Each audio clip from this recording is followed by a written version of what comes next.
Yo, what's up? Ako si Yola, host ng Dax or Jude. And I'm with Jane Escobar. My question is, have you tried car fun?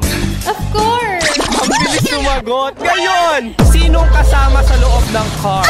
Siyempre, masarap pag loved one yung kasama. Jowa! Anong kotse? Honda Civic kami na.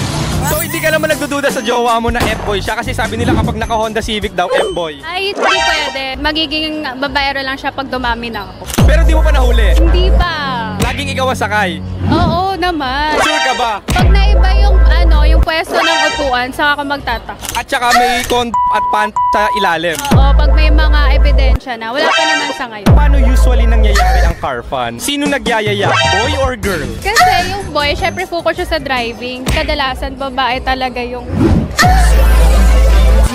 So, babae na ngayon na nagyayaya, nag-iisip. Gigigil. So, ayun, lalo na kapag malamig, lalo na pag tinted yung car. Tinted ba yung Honda Civic ng jowa mo? Oo naman, tinted. Para mas masarap, mas may privacy. For example, nagdadrive si jowa. Kahabaan ng EDSA traffic. Oh. Nag-request ng buko juice. Oh my God! Oh, traffic tas tinted, edi go! Tas lalo pa pag umuulan, talaga mas okay pag malamig. Hindi ka nahirapan like baka may makakita? Wala akong ano. Basta nakafocus ako doon. Hindi ka nahirapan sa pwestuhan like yung panga mo or bibig mo? Pwede naman kasing inclined sa likod. So flexible ka? Oo. Gagawa ng paraan basta makabuko juice? Oo, masarap kayo yung buka juice. Malamig-lamig yung buka juice. How many minutes mo binubuko juice si jowa sa loob ng Honda Civic? Depende sa kakayahan. Wala bang shoot-shoot sa loob ng car? Merong shoot. Kwento mo naman, paano nangyari? Saan kayo? Backseat or frontseat? Backseat. Ako yung mauna mag-backseat tapos... So for ano ka, kunyari ganito, kunyari, nakaupo, ganyan. Wait lang, lipat lang ako sa likod, ganon. Kunyari ka. Wait lang din tayo sa likod. Tapos pag nasa likod na, ipapark niya ba? Handbrake? Siyempre, ipapark niya yun para maalog-alog. Pag nasa likod na kayong dalawa, kwento mo ang summary. Walang CCTV doon, di ko alam. Ikwento mo para ma-imagine namin. Pag nakaramdam ka na ng gigil, ganon. Siyempre, hahawakan mo na sa nota.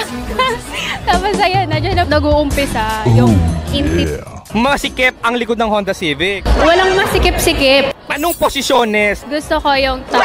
So performer ka. Hindi mo ba alam? Dancer ako. So talagang maalog ang Honda Civic. Oo naman. Talagang pag may nakita kayo sa daan. Na umaalog. Kayo ang laman. Kami ang... How many minutes ang estimate mo nagchuchuksakan kayo sa loob? Gaano katagal? Ayoko kasi nang mabilis nakakabitin. So, mga almost 1 hour. Ginawa mong hotel ang Honda Civic. Ganon. Pero may may break yun. May pahinga. Pahinga. Pero nakakailang rounds sa loob ng Honda Civic? Ano lang, 1 to 2 lang. Hanggang doon lang kaya ko. For the top ka lang, walang ibang other posisyones? Gusto ko talaga kasi top. Ako yung top. Talagang pag nag-iiba kami ng position, gusto ko top talaga. Nakakaraos naman sa top? Oo naman. Never hindi nakaraos sa Eto na, ang pinakasikat na tanong ni Yola, ano yung jowa mo? Dax or Jude? Dax. From 1 to 10, ilang inches? 10, 11. Perfect. Ano hindi mo makakalimutan na word na sinasabi ni jowa mo sa'yo habang sinuchukchak chenes ka? Iba ka. So, ibig sabihin, marami siyang sinuchukchak kasi iba ka? Ay, nag-overthink na ako. Ay, charot lang. Nasa top ka na, nakaraos na. Kailangan ng ilabas ang kailangan ilabas. Saan ginujutok? Gusto niya maramdaman niyang akin siya. So, sa loob? Akin.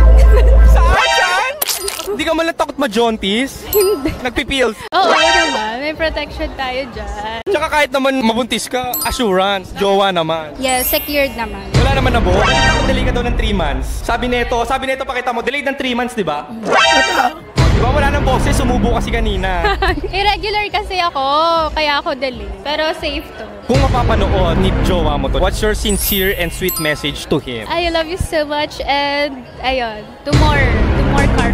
Baka magalit si jowawers mo sa akin, sabihin, binabastos kita. Ay, hindi. Para makabawi ako kay jowa mo, gusto ko pag uwi mo, ibigay mo sa kanya etong Gentleman's Essential. Yes. Alam mo ba kung ano to? Oo naman, itong Gentleman's Masculine Wash, 199 pesos lang to. And talaga namang mararamdaman mo ang freshness ng iyong jowa kapag ito ang gamit niya. Kaya kung ako sa inyo, get yours now.